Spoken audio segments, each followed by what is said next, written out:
I think it's really interesting that both President Trump and President Macron are cut from a very similar cloth. They may come from the different ends of the political spectrum. They've already clashed on many different issues. But they're also outsiders. They're not establishment figures. So there is a similarity, and we can work with these people, and I think they'll be pleasantly surprised. Look at what happened at the G20. Look at what we did with NATO. Even if you have expectations that are negative, you will be very pleasantly surprised by what will come out of these meetings. Obviously, one of our adversaries in the world has been Russia for years.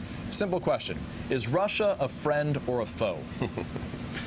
Russia is the most, along with America, we are the two most powerful nuclear nations in the world. Is it a friend or a foe?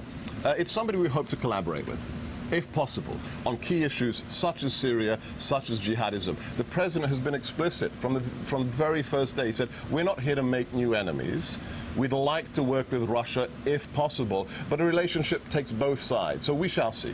So let me ask you, if I can, about topics like one that they'll focus on today. We're told by administration officials ISIS will be a key topic today. What is the fundamental difference in what this administration is doing? As we look at live pictures right now, you can see the president there in France with the president of France as well, Emmanuel Macron, and their wives joining them, Melania Trump in the shot in red right there. On ISIS, what is the fundamental difference in what this administration has been doing vis-a-vis ISIS versus the last administration? The president said he would hold a news conference 2 weeks out. 2 weeks have passed. He said it again. 2 more weeks have passed. So what is the fundamental difference? Thank you. That's a very important question. We didn't take the threat seriously enough. We had a policy of attrition. Under the Obama administration, it was nibbling at the edges of the issue.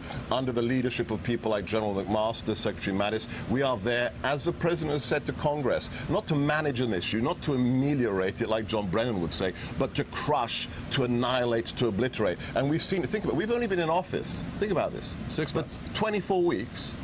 And we've already, with our Iraqi partners, crushed the caliphate and liberated Mosul. That's massive. That is a completely different strategy. Let me ask you a couple questions that relate to the news of the day right now. On the topic of Russia, as things relate to Donald Jr.'s emails, I suspect you're not intimately aware of the details of that, so I'm not going to ask you specific questions to that. But the first question for you first, do you have permanent security clearance? We don't discuss that. That's not a policy. But if you think... Should Jared Kushner still have permanent security clearance, given the fact that he failed to communicate 3 separate individuals that he met with that were Russian officials? I think Jared Kushner has acquitted himself incredibly in the last 24 weeks. Think of the issues he's been given, from the potential peace between the Palestinian Authority and Israel, to being one of the chief advisors to the president, to innovation. So, look, he is one of our most valued members of the president's team. So, suffice to say, his status hasn't changed to your knowledge in any form?